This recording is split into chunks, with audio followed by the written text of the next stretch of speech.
Hi everyone. I thought we might go through something a little different today. Let me say, you're not starting over, you're starting stronger. So let's be real for a minute. Starting again in your mid-30s, 40s or beyond, especially with kids, was probably never part of the plan. You're juggling a lot. School runs, work, or getting back into it. Emotional load for you and your kids.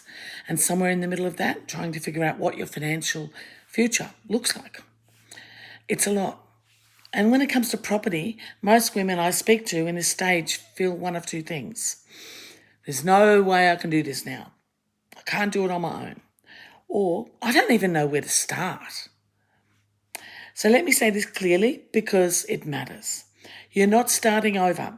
You're starting from experience, resilience, and a whole lot more clarity than you had before. And that counts for more than you think. So first, let's cut through the fear and the noise. After separation, everyone has an opinion. Family, friends, even well-meaning professionals can say things like, maybe just rent for a while. It's too hard on one income. Wait until things settle down. But here's what I see every day as a broker. Waiting often keeps you stuck longer than necessary. Not because renting is bad, but because without a plan, time just passes and options don't improve on their own. So step one, get clear on your numbers, not your old life. Your financial situation has changed, so your strategy needs to as well. So we're not looking at what things used to be. We're looking at your current income, including child support or maintenance, if applicable, right? Any settlement funds or savings, your actual day-to-day expenses now, moving forward, and any debts in your name, or any debts that will be yours post-settlement agreement being signed. This is usually the moment things shift because most women come in expecting the worst and instead they leave with real options. Not the same as before, but far better than expected. So step two, yes, you can buy on your own. This is the biggest mindset hurdle I see, especially if you weren't the one handling the mortgage before. Here's the reality. Lenders assess your income and position, not your past relationship. You don't need to be perfect, you just need to meet lending criteria. There are multiple lenders, not just one rigid pathway. I've helped many single mums secure homes in their own name. It's not unusual anymore. And no, you don't need to have everything figured out first. So step three is to redefine what stability looks like for you and your kids. Let's talk honestly. Your next home might not look like your previous one. It might be a townhouse instead of a house. It might be in a different suburb. It might be smaller than what you're used to. And I know that can be hard to accept at first. But here's the shift that changes everything. This isn't about going backwards. It's about creating security and independence for you, for your kids. A place where no one can pull the rug out from under you again. So step four is work with what you've got instead of waiting for perfect. Perfection is the thing that keeps most people stuck. You might be thinking, I need a bigger deposit. I should wait until my income increases. Maybe next year will be easier. The truth, it's rarely a perfect time, only a well-planned time.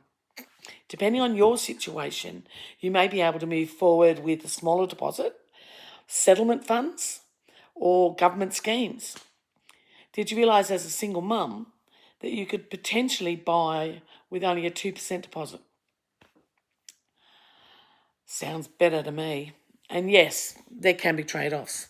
But the bigger question is, what does owning give you right now that waiting doesn't? It gives you stability for your kids. It gives you control over your living situation. It gives you a long-term financial foundation. Step 5 is build the right support around you. You've already carried enough on your own. This part you don't have to do solo. The right team makes a massive difference. A broker who explains things simply and clearly, a solicitor who has your back, and people around you who support your decisions, not question them constantly. You're not just making a property decision, you're rebuilding your life structure. You deserve support that reflects that. Step 6, think behind just getting through this.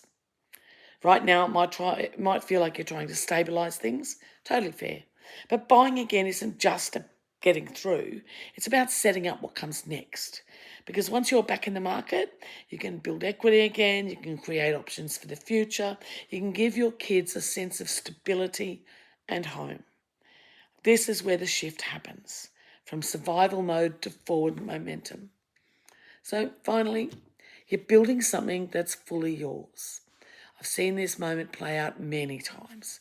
Women walk in feeling uncertain, overwhelmed, and unsure what's possible. And then something clicks. They realise they can do this.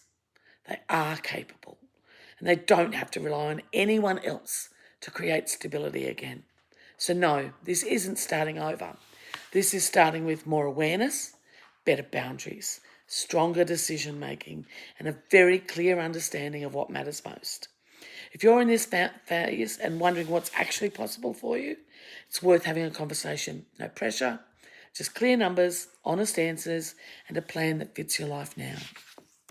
Let's move forward. Stop relying on what's happened before. Let's get something better. Have a great day.